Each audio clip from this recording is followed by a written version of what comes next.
Jai Bairstow தர்மம் நீதி நியாயம் தர்மம் ஆடு மாடு கோழி பறவைகளுக்கு தர்மம் அது புழு பூச்சி வரைக்கும் தர்மம். இன்னைக்கு நாள் தர்மம் போட்டார்.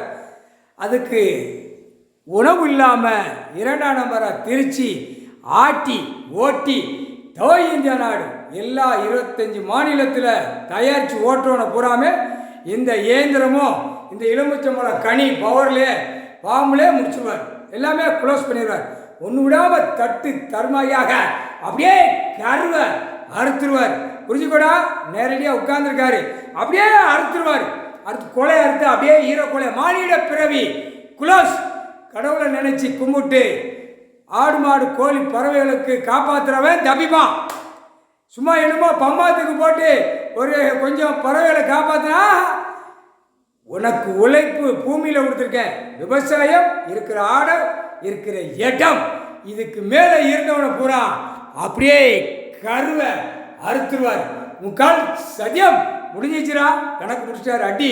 இப்போ உலக நாடு இயந்திரத்தால் எலுமிச்சம்பழம் கனியால் எலுமிச்சம்பழம் கனி வந்து பாம் ஐயா கடவுளுக்கு இயந்திரம் தீ மாதிரி குடிக்கும்.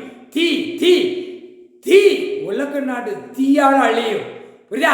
காற்றால் அழியும், நிலநடுக்கத்தில் அழியும், காற்று புயல் எல்லாம் அதுலேயும் அழியும். புரியுதா? திங்கிற சோர் தண்ணி இல்லாமல் மானிட பிறவிய தடை விடுவார். ஆடு மாடு கோழி பறவைகளுக்கு சாப்பாட்டு தர்மம் கொடுப்பார். கடவுள் தான் கொடுப்பார். அவரே பூமியில் இறங்கி பறவைகளிலிருந்து விலங்கு வரைக்கும் சாப்பாட்டு உணவு கடவுள் கொடுப்பார். இந்த ஜென்மத்தில் முக்கால் சத்தியம் மானிட பிறவி மடிஞ்சா அரசியல்வாதி தொலைஞ்சா நப்பி நக்கியே ஓடுறா அப்படின்ட்டு நக்கு போட்டாரா நக்கு எல்லா உலக நாடு எழுதி வச்சு நீயா உன் பொண்டாடி பிள்ளைகளை வச்சு நக்கு முக்கால் சத்தியம்.